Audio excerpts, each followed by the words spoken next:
Bonjour, c'est Boya Prati, je vous souhaite la bienvenue dans cette nouvelle vidéo. Aujourd'hui, nous allons parler de la régression linéaire simple. Ici, nous avons des données sur deux variables quantitatives, donc ici le temps en année, et là les exportations de bois industriels en Afrique subsaharienne, en milliers de mètres cubes.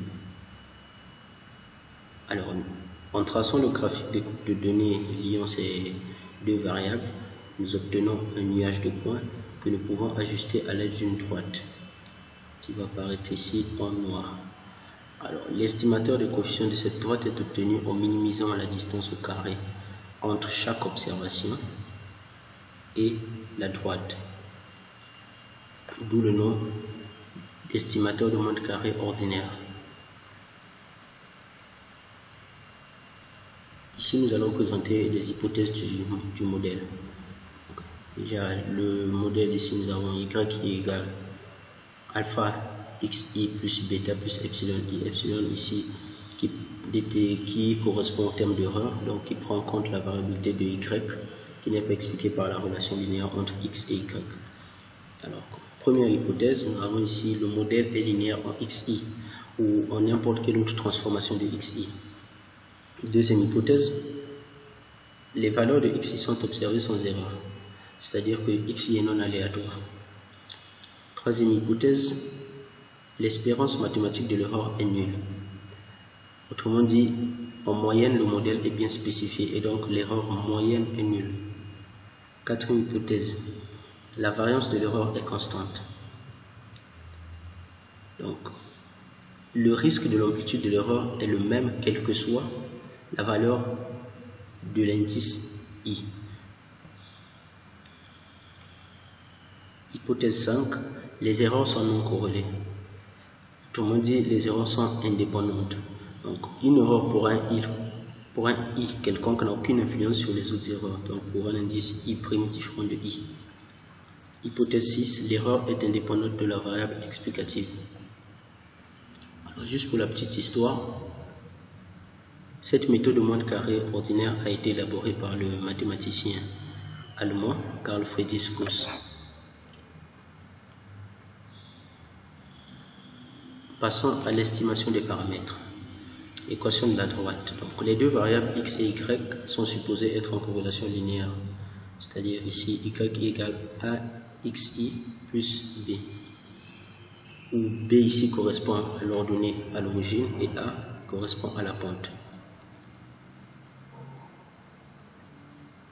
Le terme d'erreur epsilon, comme nous l'avons dit tout à l'heure, prend en compte la variabilité de y qui n'est pas expliquée par la relation linéaire entre x et y.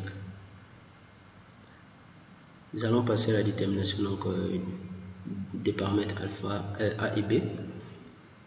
Donc, la valeur de ces paramètres a et b ne sont pas connus d'avance et donc doivent être estimés en utilisant les données d'un échantillon.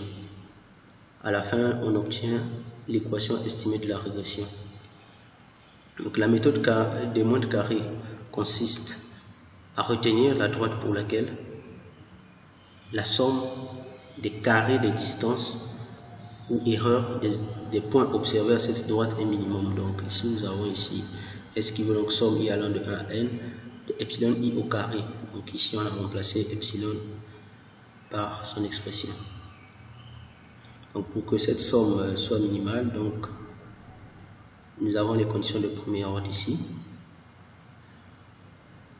Et on considère que les conditions du deuxième ordre sont vérifiées car la fonction est convexe. Donc, la relation nous donne ici donc dérivée de S par rapport à B est nulle. Donc on dérive S par rapport à B. À ce niveau, nous savons que l'opérateur somme est linéaire, donc nous obtenons ceci. On continue à développer. Ici, on remarque que lorsqu'on multiplie ici par 1 sur n, nous obtenons ici y bar qui est la moyenne de y. Même chose pour la moyenne de x. Donc, on continue à développer. On se retrouve donc avec le paramètre b estimé. Donc, l'accent circonflexe c'est pour dire que le paramètre estimé, b estimé qui vaut donc la moyenne de y moins a estimé fois la moyenne de x.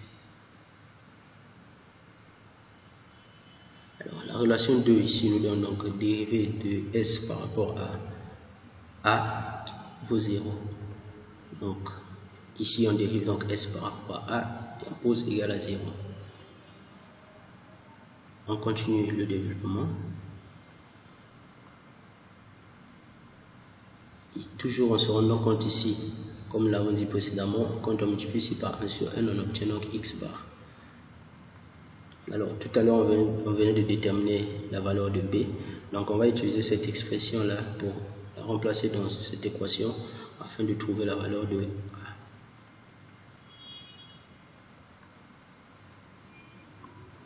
Donc là on obtient donc a ici qui vaut donc 1 sur n somme des produits de xi fois yi moins le produit des moyennes des deux variables.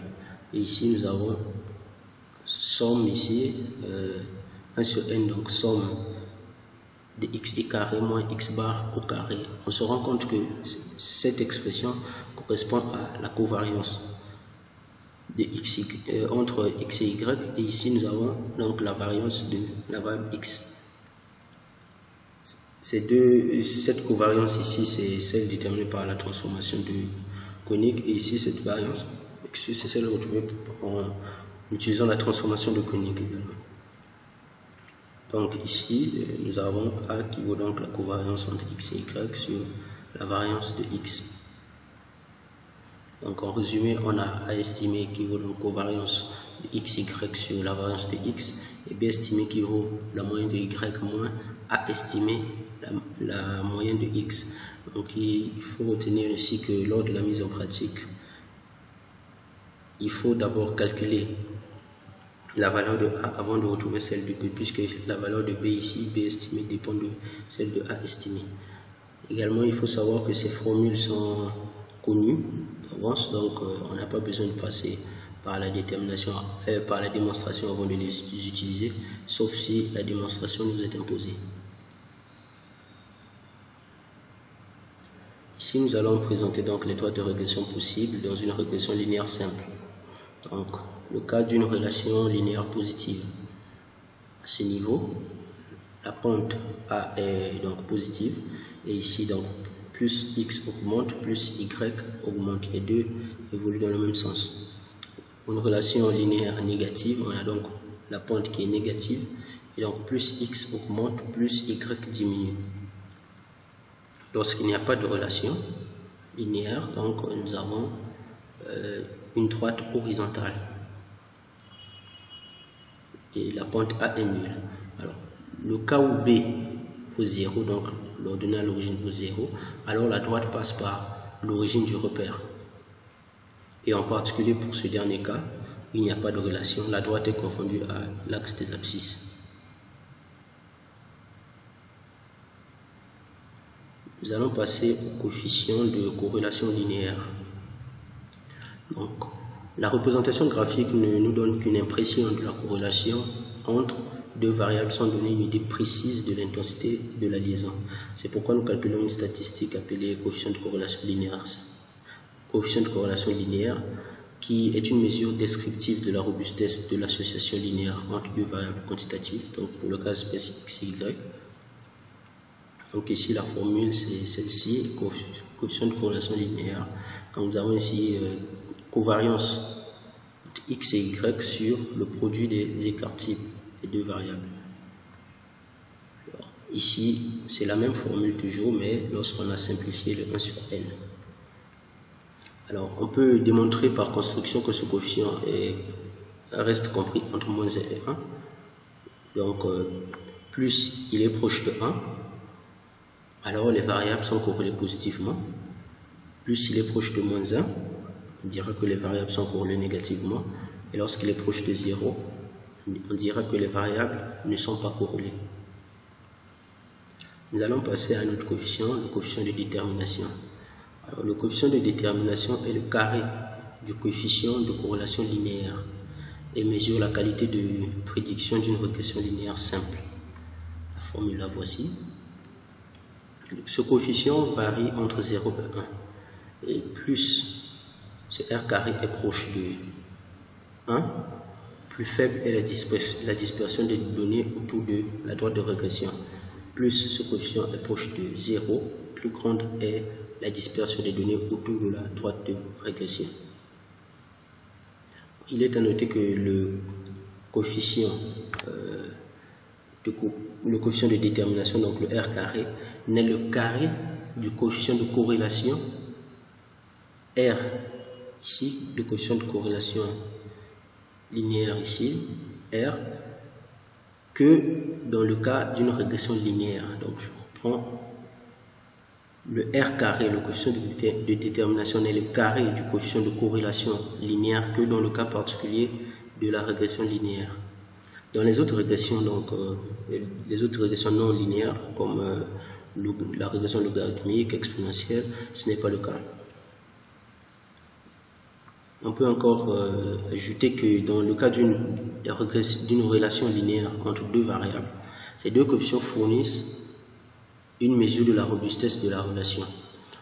Cependant, le coefficient de corrélation linéaire est restreint aux relations linéaires entre deux variables, tandis que le coefficient de détermination, donc le R carré, qui lui a un champ donc plus large, peut être utilisé dans le cas de relations non linéaires et des relations comprenant donc plus de deux variables indépendantes. Nous sommes arrivés à la fin de cette vidéo. Nous vous disons merci de nous avoir suivis et merci de vous abonner. À la prochaine.